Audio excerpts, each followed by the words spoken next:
최후의 만찬을 준비하다. 파스카 양을 잡아야 하는 목요일절 날이 왔다. 그러자 예수님께서 베드로와 요한을 보내시며 이르셨다. 가서 우리가 먹을 파스카 음식을 차려라. 그들이 어디에 차리면 좋겠습니까? 하고 묻자 예수님께서 그들에게 이르셨다. 너희가 도성 안으로 들어가면 물동이를 메고 가는 납달을 만날 터이니 그가 들어가는 집으로 따라 들어가거라. 그리고 그 집주인에게 스승님께서 내가 제자들과 함께 파스카 음식을 먹을 방이 어디 있느냐 하고 물으십니다. 그러면 그 사람이 이미 자리를 깔아놓은 큰 2층 방을 보여줄 것이다. 거기에다 차려라. 제자들이 가서 보니 예수님께서 일러주신 그대로였다. 그리하여 그들은 파스카 음식을 차렸다. 아멘.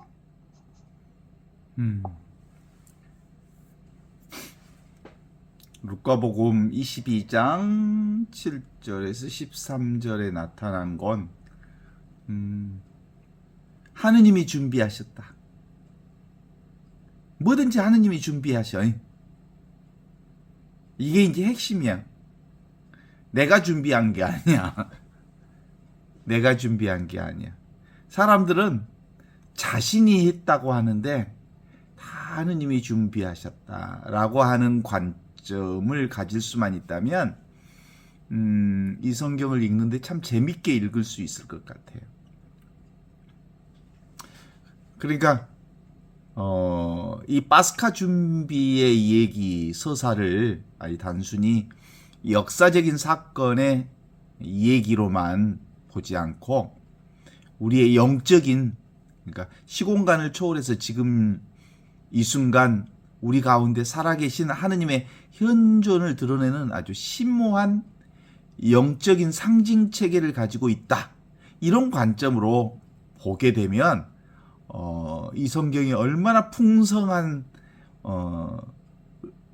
그 은혜를 우리에게 전해주는지 알 수 있을 거예요. 하느님의 주권적 섭리와 인간의 세밀한 그에 따른 순종이 어떻게 지금 여기라고 하는 지평 위에서 만나는지, 그러니까 하느님의 손길과 인간의 행위가 만나는 그 지점, 그게 사실은 하느님의 현존 순간이잖아요. 그렇죠? 그러니까 기본적으로 하느님의 마음, 하늘 마음, 내 마음, 본래 내 마음, 그 하느님의 현존 없이 우리가 세상을 경험할 수 없다. 이걸 전제하고 이 복음을 읽어내면 참 풍성하죠. 루카복음 22장은 유다의 베반이라고 하는 어둠의 서막과 그리고 크게는 예수님의 부활 파스카 준비라고 하는 빛의 서막이, 그러니까 빛과 어둠, 어둠과 빛이 교차하는 지점에서 바로 하느님 나라가 이루어지고 있음을 보는 이런 관점이 좀 필요해요. 그러니까 더 나아가서는 어둠과 빛이, 빛과 어두움이, 죽음과 부활이, 십자가와 부활이 사실상 둘이 아니라고 하는 관점만 갖는다면 풍성하게 삶을 살아낼 수 있어요. 우리의 관점도, 우리의 삶도 아이고 아파 죽겠다, 힘들어 죽겠다, 아이고 사는 것이 어째 어깨도 아프고 온갖 것이 쑤신다야. 이 말은 뭔 말이야? 내가 온전한 은총을 한순간도 경험하지 않는 적이 없다라는 말하고 똑같은 말이에요, 사실은. 그런데 우리는 어디 쪽만 본다고? 생성 변화, 오고 가고 피고 지고 생겼다 사라지는 쪽에 마음을 기울이면 그쪽에 출렁거려 버려. 어떤 때는 막 천국을 갔다가 지옥을 갔다가 막 롤러코스터를 타게 되는 거죠.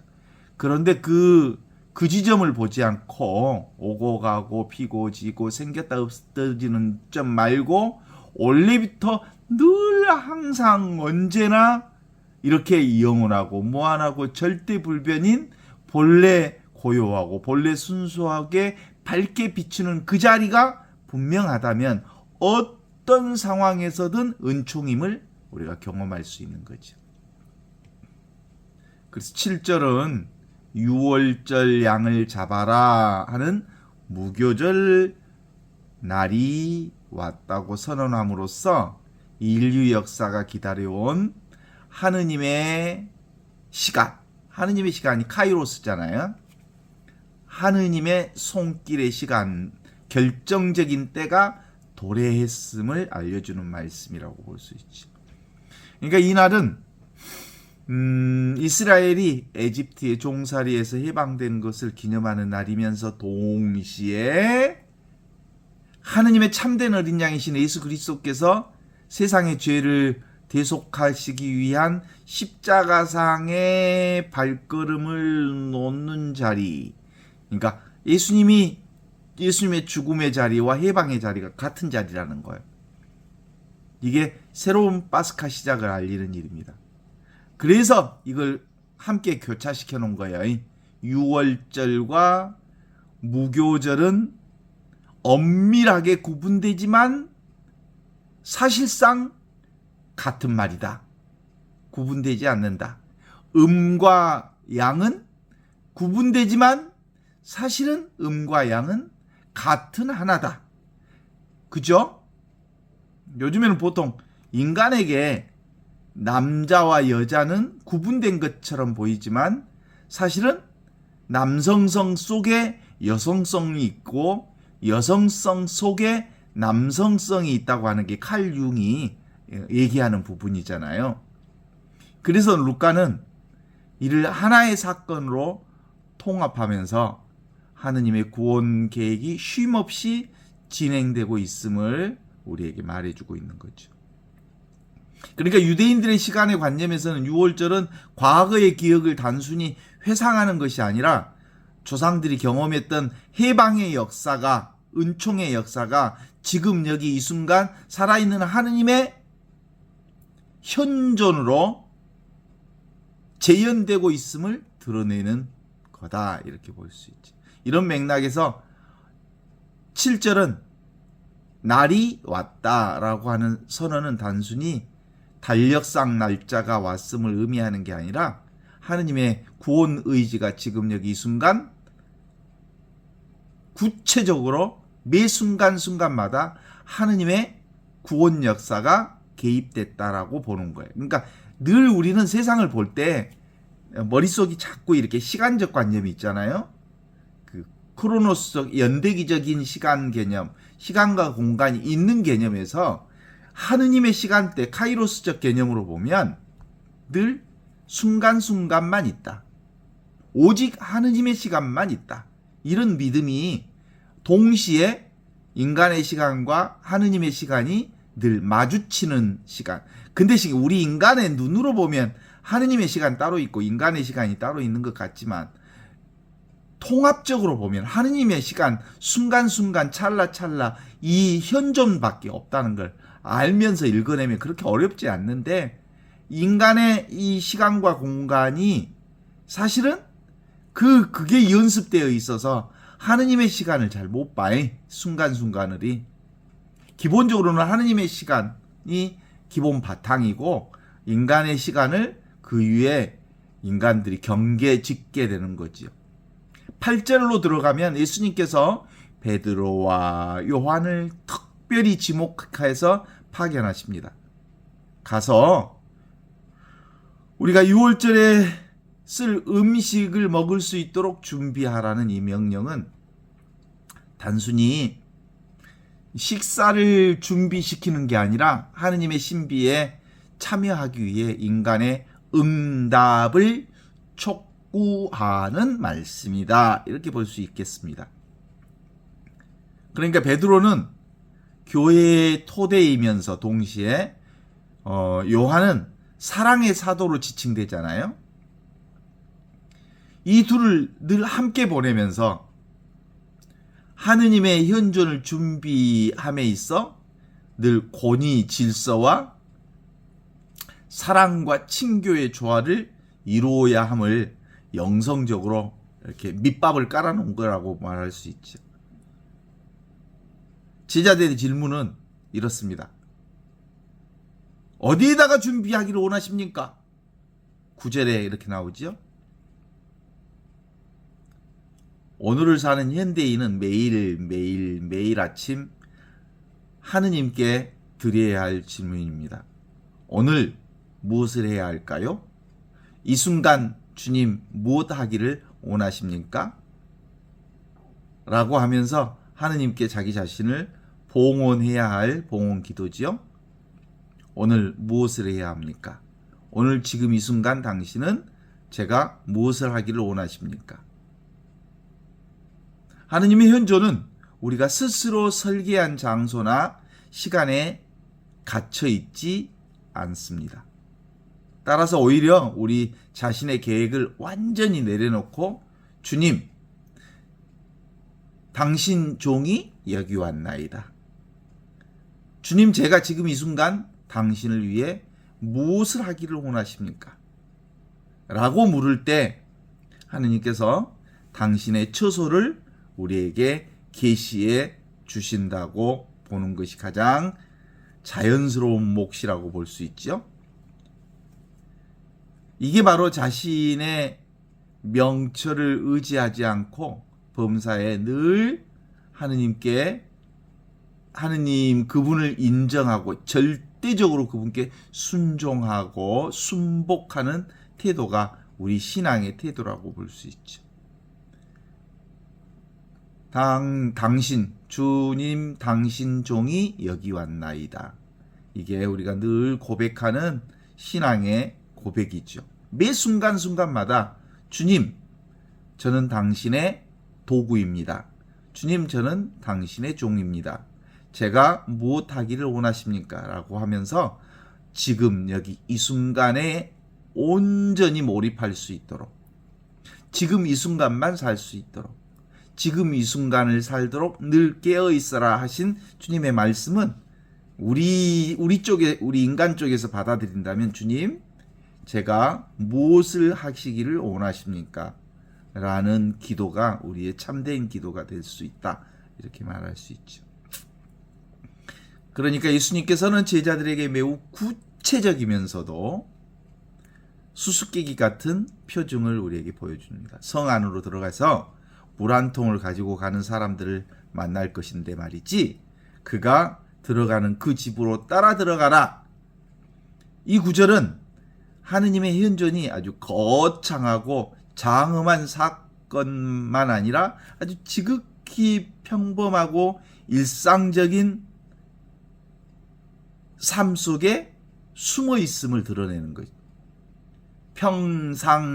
평상심시도 모든 진리는 지금 여기 이 순간 아주 일상생활 그 자체를 통해서 하느님이 온전히 당신 자신을 드러낸다는 것을 보여주고 있는 거죠. 당시에 그 예수님이 살던 팔레스티나인 문화에서 물동이를 나누는 일은 여성들의 전유물이었습니다. 남성이 물동이를 메고 가는 장면은 매우 이례적인 사건이었잖아요. 이는 제자들이 수많은 인파 속에서도 하느님이 예비하시는 길을 정확히 식별할 수 있게 하는 신성한 징표가 되었습니다. 하느님께서는 우리가 당신 뜻을 찾고자 할 때 이처럼 세상의 방식과는 다른 당신만의 특별한 신호를 일상 속에 배치해 두십니다.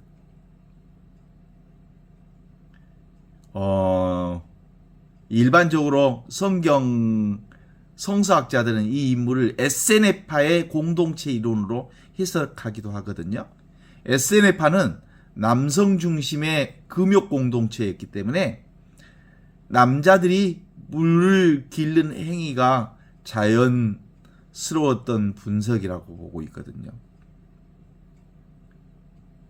이는 예수님께서 인간 역사적 상황과 사회적 구조에 충분히 활용하면서도 그 모든 과정을 주권적으로 통제하고 계심을 보여주는 말씀이죠. 하느님의 현존은 역사를 초월하는 동시에 역사 안에 구체적으로 당신의 얼굴을 드러내는 거예요. 예수님 말씀 늘 기억합니다. 나는 이 세상에 산다. 그러나 나는 이 세상 사람이 아니다. 이 세상의 삶 그 자체가 바로 하느님 나라를 드러내고 있지만 이 세상이 전부는 아니죠. 교부들은 물동이를 맨 사람을 성령으로 상징하는 모습으로 보이기도 해요. 왜냐하면 물동이에 담긴 물은 세례의 은총을 의미하면서 이 물을 가지고 가는 사람을 따라가는 행위는 성령의 인도를 받아서 영적인 정화의 과정을 거쳐 들어가는 것을 상징한다. 이렇게 교부들은 해석했다고 그래요. 우리가 하느님과 깊은 일치를 이루는 2층 방의 식사에 참여하기 위해서는 반드시 세례의 정화와 성령의 인도가 필요하다는 원리가 이 짧은 서사 안에 내포되어 있다. 이렇게 표시하기도 하죠. 제자들이 물동이를 맨 사람을 따라 도착한 곳은 자리를 깔아놓은 큰 2층 다락방이었더라 라고 하는 게 12절에 나오죠. 2층 다락방, 이 공간은 장차 성체성사 미사가 제정되고 부활하신 주님이 나타나시며 그래서 오순절 성령 강림에 일어난 거룩한 장소, 성령이 나타나면서 교회가 생기잖아요. 성령 강림일을 교회가 시작한 날로 보는데 이게 바로 어디서? 2층 다락방이었으니까 그 2층 다락방을 교회의 모태로 삼고 있었던 거거든요. 그러니까 지상에서 천상으로라는 상승작용을 이 통해서 얘기하고 있다고 볼 수 있죠. 그러니까 2층 방은 지상의 번잡함과 길거리의 소음에서 분리된 높은 곳을 얘기하면서 신앙인들이 하느님을 만나기 위해 도달해야 할 영적 고향의 상태를 의미한다고 볼 수도 있겠죠. 그러니까 유대교가 지상의 축복과 율법의 실천이라고 하는 1층의 종교였다고 하면 그리스도교는 부활하신 주님과 함께 천상 지평에서 살아가는 2층의 종교다. 그래서 바로 하느님께서 이미 우리를 위해 모든 은총의 자원을 미리 준비해 놓으셨음을 뜻하고 있습니다. 새 술은 새 부대에 담아야 하느니라 라고 말씀하시는 것과 같이 우리는 새로운 방을 지어야 하는 것이 아니라 하느님이 마련하신 방을 찾아가 그곳을 지금 여기 현존의 자리로 삼아야 한다. 그러니까 현존의 자리는 늘 눈앞에 이 자리를 현존의 자리라고 하는 거예요. 하느님이 마련하신 자리. 그죠? 그래서 이 방, 눈앞의 이 자리, 준비되고 갖추어져 있는 이 자리. 영성적으로는 이를 하느님의 현존이 우리의 노력이나 자격에 의해서 창조된 게 아니라 이미 우리의 영혼 깊숙한 곳에 갖추어진 자리. 이게 눈앞의 이 자리, 현존 자리. 지금 여기 이렇게 살아있는 자리. 하느님의 마음. 내 마음. 본래 내 마음. 말씀이 계신 자리. 천지창조 이전부터 준비된 자리. 하느님은 멀리 계시지 않으면서 우리의 마음이라고 하는 이 하늘 마음, 2층 방에 이미 사랑의 자리를 마련하고 우리를 늘 기다리고 계십니다. 하느님이 늘 기다리고 계시는 자리가 어디라고요? 지금 여기 눈앞에 이 자리가 2층 방이라고요. 성령이 머무르는 자리. 하느님께서 준비해 놓은 자리. 그러니까 내 현존은 내 자리가 아니고 하느님이 준비해 놓은 자리예요. 제자들이 할 일은 그곳에 가서 유월절 음식을 준비하는 것, 즉 이미 주어진 하느님의 현존을 구체적으로 누리고 경배하는 일이었다. 이렇게 말씀하고 있잖아요. 어떻습니까? 우리는 나도 모르게 늘 눈앞에 이 자리에서 참 많은 것들을 경험하지요. 생성변화, 오고 가고 피고 지고 생겼다 없어지는 온갖 것들이 어디서 일어납니까? 지금 여기 현존 자리에서 일어나잖아요. 이 현존 자리는 성령이 있는 자리요, 그리스도가 있는 자리요, 그리고 늘 모든 것들이 다 이 세 부대에서 새로운 일들이 시작되는 자리여서 이게 당처요 낙처다. 모든 것이 시작되는 자리요, 모든 것이 맞춰지는 자리. 요한복음 말씀이 그대로 적용되잖아요. 모든 것은 이 말씀을 통해서 시작되었고 이 말씀 없이 시작된 것은 아무것도 없다. 그런데 사람들은 이 말씀, 이 현존, 눈앞에 이 자리보다 자기 생각으로, 자기 욕심으로, 자기 뜻대로 이것저것을 주체하고 주도하려고 하지요. 그래서 하느님의 뜻이 곧 추상적 교리나 미래의 약속에만 있는 게 아니라 바로 지금 눈앞에 닥친 사건과 의무 속에서 성사적으로 현존하고 있음을 가르쳐주는 말씀이다. 이렇게 볼 수 있지 않겠습니까? 그래서 제자들이 예수님의 지시를 따라서 성 안으로 들어가고 사람들을 만나는 모든 행위는 당시에 지극히 평범한 심부름처럼 보였지만 이 현재의 의무, 지금 여기 이 순간 내게 주어진 순간순간이 바로 하느님의 거룩한 성전 안에서 이루어지는 자리다 라고 하는 것을 안다면 매 순간순간 내가 하는 모든 일이 뭐예요? 성사지요, 성사.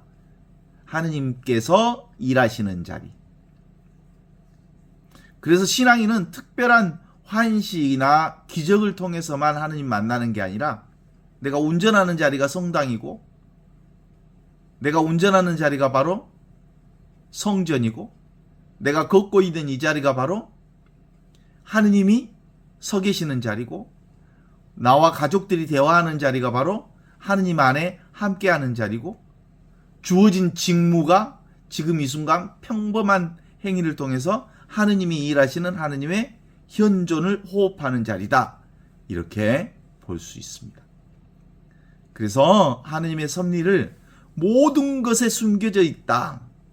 항상 현존하는 자리는 제자들이 물동이를 맨 남자를 따라가 집주인에게 질문을 던졌을 때 그들은 자신도 모르는 사이에 거대한 하느님의 구원 역사를 톱니바퀴를 돌리고 있었던 거잖아요. 이와 마찬가지로 우리 역시도 하느님에 대한 절대적인 신뢰를 가지고 지금 이 순간 안에 충실할 때 우리의 일상은 완전히 성스러운 하느님의 일을 하는 성사, 사크라멘툼, 거룩한 하느님의 성체 성사에 동참하고 있는 거다. 이렇게 읽어낼 수 있죠. 하느님의 뜻을 따르는 길을 두 가지로 나눈다고 한다면 첫 번째로는 능동적 순종으로 지금 내게 맡겨진 의무를 있는 그대로 성실하게 수행하는 것입니다. 베드로와 요한이 예수님의 명령을 듣고 즉시 성 안으로 들어가는 행위가 바로 이에 해당하죠. 두 번째로는 수동적 수용이라고 말할 수 있을 텐데 내가 통제할 수 없는 모든 상황 하느님이 보내신 선물로 받아들이는 거예요. 병원에 가서 검사를 받았는데 당신은 말기암입니다. 그러면 네, 하느님 당신이 내게 주신 선물이시군요 하고 기꺼이 받아들여 주는 거예요. 내가 어쩔 수 없는 일은 모두 다 내가 어쩔 수 없는 모든 일 누가 주신 거야? 다 하느님이 내게 주신 일이에요. 그렇지 않습니까? 우리 다니엘라 선생님도 얼마 전에 아주 큰 선물을 예기치 않는 어마어마하게 위대한 선물을 받으셨죠?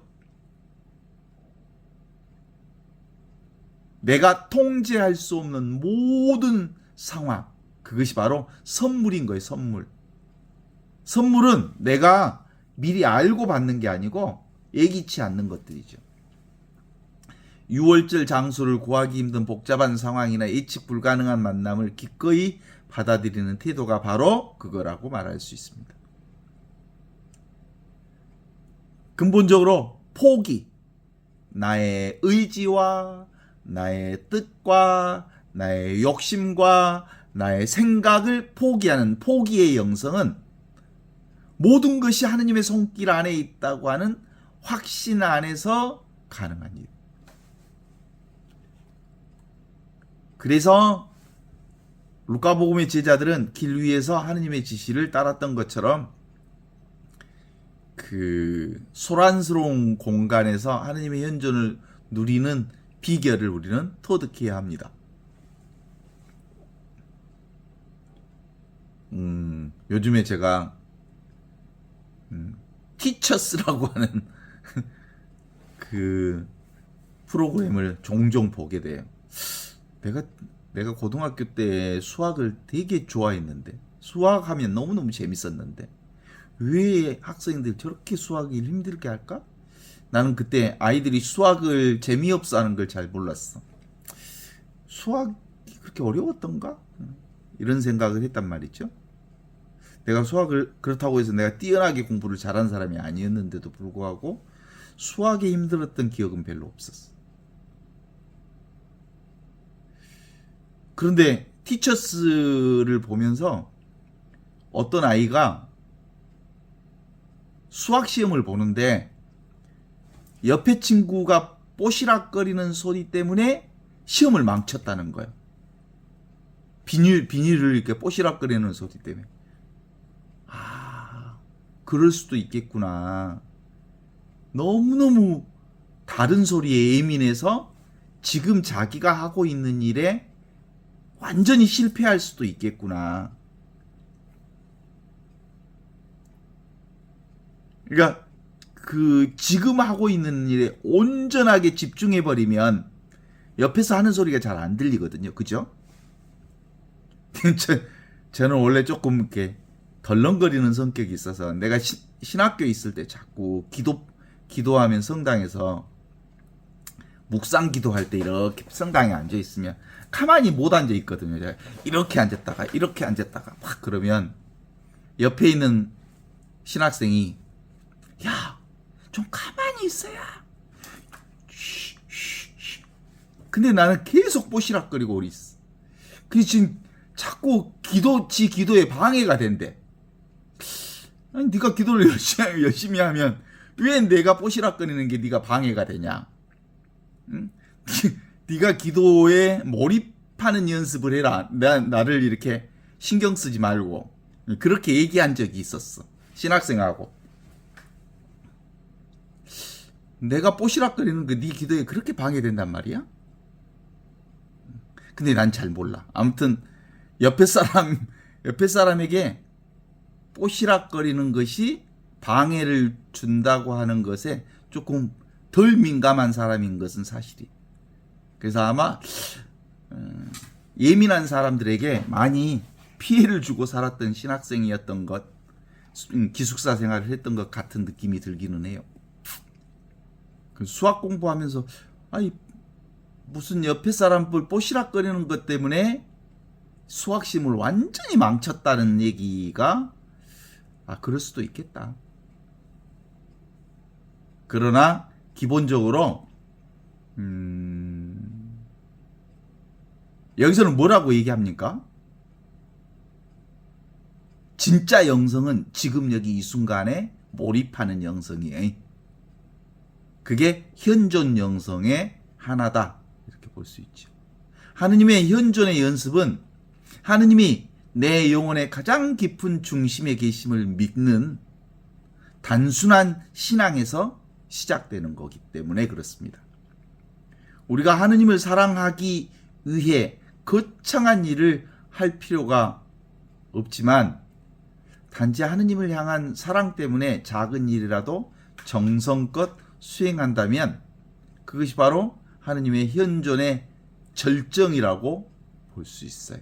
물동이를 맨 사람을 따라가는 제자들의 단순한 발걸음이 곧 하느님의 뜻을 성취하는 과정이라는 걸 아는 원리와 같지요.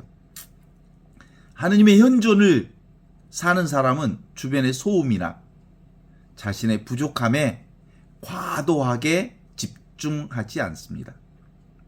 자신의 결점을 발견했을 때는 그것을 한탄하면서 시간을 보내기보다는 즉시 하느님의 자비로운 시선으로 돌려서 그분 안에 대화로 들어갈 수 있으면 되죠.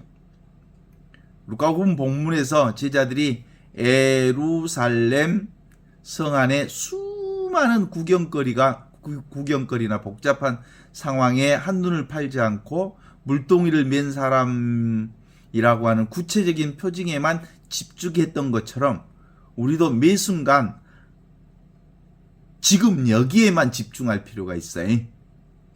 단 하나의 목표라고 하는 건 과거나 미래도 아니고 지금 눈앞에 있는 이 자리, 여기에 몰두하는 것.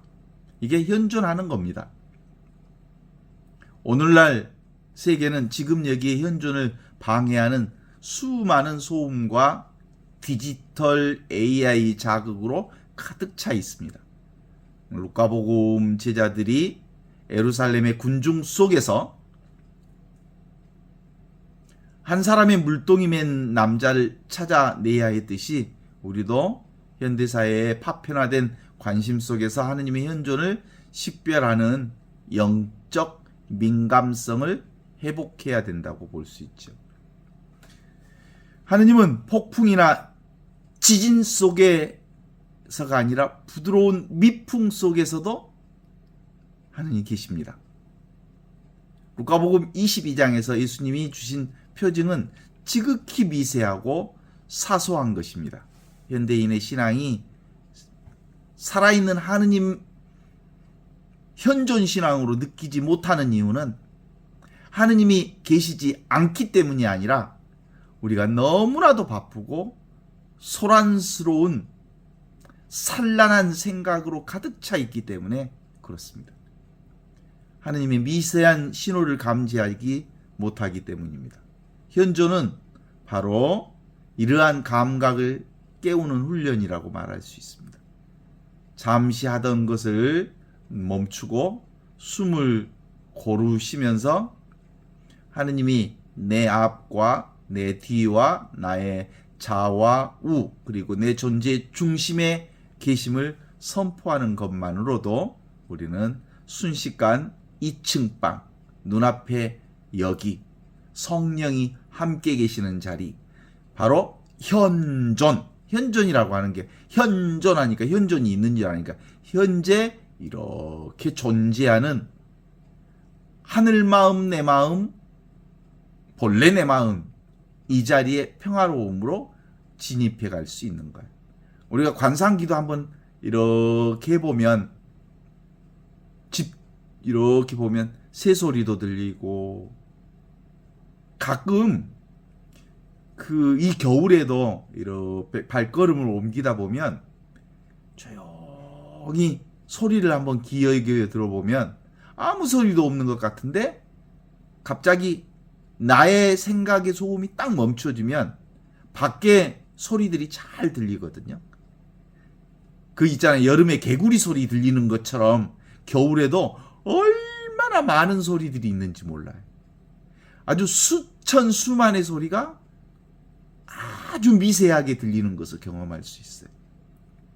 제가 가끔 산책할 때 느끼는 느낌이에요. 어쩜 자연에는 이렇게 이렇게 소리가 많을까? 그러니까 내 소리가, 내 생각의 소리가 사라지니까 세상에 온갖 생명의 소리가 진동하고 있음을 경험할 수 있는 경험들이 종종 하게 돼요. 물동이에 관한 명상 중에 깨진 항아리 얘기는 우리에게 깊은 통찰을 줍니다. 금이 간 항아리는 물을 온전히 나르지 못해 자책했지만 주인이 그 항아리를 통해 길가에 꽃을 피웠음을 알게 되었을 때 비로소 자신의 존재 가치를 깨달았다라는 말이 있거든요. 우리의 삶도 이 항아리처럼 상처 입고 결핍되어 있을 수 있습니다. 그렇지만 하느님은 우리의 완벽함이 아니라 우리의 현존함을 원합니다. 현재 이렇게 존재하는 이것으로 살아가기를 원합니다. 그냥 살기를 원합니다. 그냥 산다는 건 내가 사는 게 아니라 그리스도가 나를 통해서 지금 여기 현존함을 경험하면서 사는 거예요. 이게 바로 하늘 마음 내 마음 본래 내 마음으로 사는 거예요. 그래서 하늘 마음 내 마음 본래 내 마음으로 사면 세상 전체가 하늘꽃으로 만방에 꽃 피어져 있음을 경험합니다. 그것이 하늘꽃으로 보이기도 하고 하늘 구름으로 보이기도 하고 하늘 사람으로 보이기도 하고 하늘 느낌으로 보이기도 하고 모두가 하느님이 보내주신 선물로 보여주는 하늘 선물로 보여주기도 하죠. 우리가 가진 상처나 약함을 가지고 지금 여기 계신 하느님 앞에 정직하게 나아가면 하늘 마음 내 마음 본래 내 마음 틈 안에서 은총이 온전하게 꽃피어 있음을 우리가 경험할 수 있다라고 하는 건 근본적으로 그러니까 내가 아무리 얘기해 봐야 본인 스스로들이 삶 안에서 경험하지 못하면 자기 살림이 되지 못하거든요. 한번 정말 그렇구나라는 것을 경험해 볼 수 있으면 좋겠어요. 그들이 나가 하신 말씀대로 6월절을 준비하라고 얘기했을 때 루카복음 전체 핵심 주제 중에 하나인 하느님의 말씀의 확실성을 증거합니다. 그러니까 하느님의 현존은 우리가 상상하거나 만들어낸 주관적인 감정이 아니라 선포된 말씀이 현실 속에서 그대로 이루어지고 있는 사실이라는 거예요. 내가 경험하는 모든 것들은 다 하늘꽃이 피어있는 현장이라고 볼 수 있어요. 그게 설령 속상한 일이든 그게 절망적인 일이든 다 하느님의 하늘꽃을 경험하는 일입니다. 순종과 지식은 종종 동의어로 사용됩니다. 제자들이 예수님의 말씀을 듣고 실제로 나갔을 때 그들은 예수님이 단순한 스승을 넘어서 모든 상황을 주관하시는 하느님이심을 알게 됩니다. 마찬가지로 우리도 지금 여기 계시는 하느님을 이론적으로 연구하거나 공부하는 것에 그치지 않고 그분의 말씀이 나의 일상 구체적인 사건 속에서 하느님이 걸어가는구나, 하느님이 말하는구나, 하느님이 느끼시는구나, 하느님이 경험하는구나, 하느님이 일하시면서 나를 도구로 쓰고 계시는구나 라고 하는 것을 매 순간마다 경험할 때 비로소 하느님의 현존 신비를 우리 안에서 체험하게 된다는 말이죠. 그러니까 루카복음 22장에 유다의 배반으로 나타나는 1절에서 6절과 제자들의 준비로 나타나는 7절에서 13절을 나란히 배치함으로써 하느님의 현존을 거부하는 삶과 하느님의 현존을 수용하는 삶을 극명하게 대치시키지만 둘 다 똑같은 하느님의 선물이라는 거예요. 유다는 하느님의 뜻보다는 자기의 욕망과 돈에 집중했기 때문에 물질에 집중했기 때문에 예수님과 같은 공간에 있으면서도 사탄의 지배 아래 놓여 있었고 반면에 베드로와 요한은 주님의 입에서 나오는 말씀에 집중했기 때문에 구원 역사의 중심인 2층 방 눈앞에 있는 이 현존으로 인도되었다 이렇게 말할 수 있죠. 하느님의 현존은 모든 사람에게 열려 있지만 지금 여기 이 순간 살아있는 하느님의 음성에 귀를 기울이는 사람만이 그 하느님의 현존의 주인공이 될 수 있다. 이게 오늘 루카복음 22장의 말씀이라고 볼 수 있죠. 그러니까 7절에서 13절, 22장 7절에서 13절은 우리에게 하느님의 현존이라고 하는 보물을 찾는 영적 지도를 제공합니다. 이 지도는 우리에게 세 가지를 요청합니다. 첫째, 하느님이 정하신 지금이라는 시간의 중요성을 인식해야 하는 겁니다. 모든 것은 지금역입니다. 지금역이. 지금여기를 떠나서는 도무지 아무것도 없습니다. 둘째, 일상의 평범함 속에 숨겨진 하느님의 징표들을 우리가 경험해야 합니다. 그러니까 평범함 속에 드러난 모든 사건, 상황, 그 다음에 경험하는 모든 경험들이 다 하늘꽃, 하늘 징조라고 하는 것을 식별할 수 있어야 됩니다. 영적 감수성을 기르는 것. 그러려면 영적 감수성을 언제 길러오는 거냐면 내 소리가 조용해졌을 때. 내 소리라는 게 뭐예요? 내 생각이 사라졌을 때. 내가 미사하는 중에도 가끔 미사 도중에 어떤 생각에 빠지는 경우가 있어요. 그럼 어떤 방식으로 나타나면 미사 경본을 놓쳐버려요. 주로 이제 미사할 때 미사를 쭉 진행하다가 미사 경본을 딱 놓쳤다. 그 말은 내 머릿속에 딴 생각이 쑥 들어왔다. 그래서 딴 생각 속에 빠져버리니까 미사 경본을 놓쳐버려. 그런 경우들을 아마 종종 볼 거예요. 그죠? 그래서 하느님은 과거의 역사 속에 계시거나 먼 미래의 심판자로 존재하지 않습니다. 그래서 늘 지금 여기 이 순간을 놓치는 순간 뭐가 툭 치고 들어오는 거예요? 생각이 툭 치고 들어오면 지금 이 순간을 여지없이 놓치고 말아. 그러면 내가 경본을 놓치듯이 그렇게 이 순간을 놓친다고. 살아계셔서 우리의 모든 사소한 동작 안에 하느님이 현존하십니다. 현재 순간은 하느님이 우리에게 주시는 성사입니다. 하느님이 일하시는 곳이고 성령이 머무르는 곳이고 하느님 나라의 은총과 사랑과 축복이 가득한 자리, 이게 현존의 자리. 그래서 로렌스 수사가 늘 고백했듯이 모든 노동은 하느님을 향한 찬미가가 될 수 있습니다 라고 얘기했듯이 내가 하는 모든 행위는 다 뭐요? 하느님을 향한 찬미가가 될 수 있어요. 하늘 마음 내 마음 본래 내 마음, 말씀이 사람이 되시어 우리 가운데서 이렇게 하늘꽃을 피우고 있고 하늘 사랑을 노래하고 있고 하늘의 선물과 축복을 이렇게 펼쳐내고 있다, 이렇게 볼 수 있는 거거든요. 그래서 우리는 베드로와 요한이 경험했던 대로 말씀대로 성취가 오늘 우리 삶 속에서도 끊임없이 경험될 수 있음을 고백해야 합니다. 주님 말씀하십시오. 주님 종이 여기 있나이다. 저는 주님의 종입니다. 말씀하신 대로 제게 이루어지기를 빕니다. 그 모든 기도가 다 뭐예요? 깨어 지금 여기에 현존하게 하라 하는 말씀의 삶이라고 볼 수 있지요.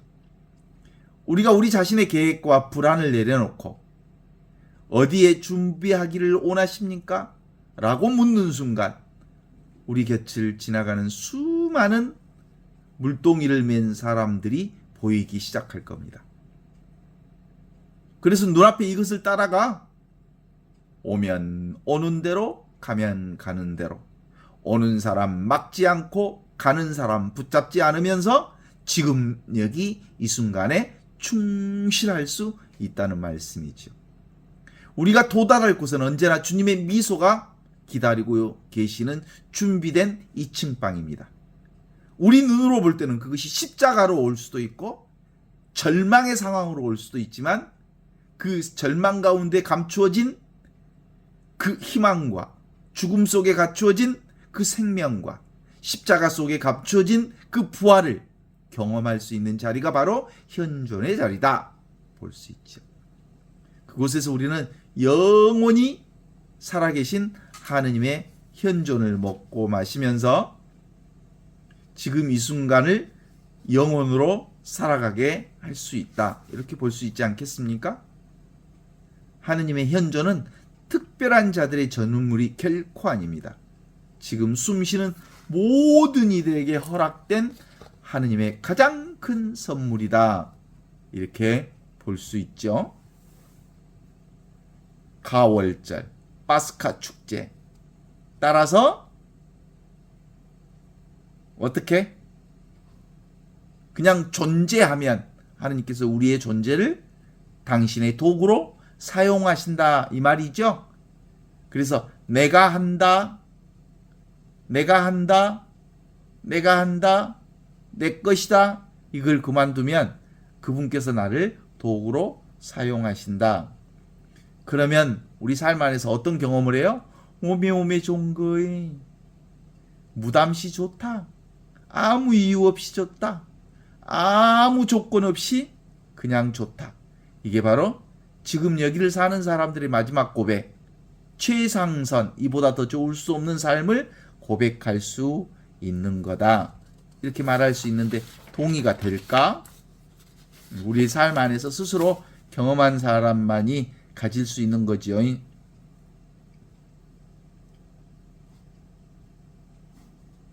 추운 겨울에 이렇게 산책하고 나무를 보고 산에 가면서 야, 겨울 속에 봄이 있구나. 그 종종 느끼잖아요. 겨울 속에 이렇게 추위 속에 뭐가 들어있어? 따뜻함이 있어. 아픔 속에 사실은 그 아픔이 아픔으로만 느껴지지 않는 하느님의 축복이 우리 안에 있는 거죠. 그래서 항상 하늘 마음 내 마음 본래 내 마음 지금 여기 이 현존의 삶이 항상 우리 안에서 깨어 준비된 삶으로 살아갈 수 있으면 좋겠다. 그래서 하느님의 현존은 특별한 이들에게 주어진 전유물이 결코 아니다. 성직자 수도자들에게만 베풀어 주신 은총이 아니라 지금 이 순간 숨쉬는 모든 이들에게 허락된 하느님의 가장 큰 선물. 내가 지금 여기 너희와 함께 있다. 임마누엘 하느님의 선물이다. 이렇게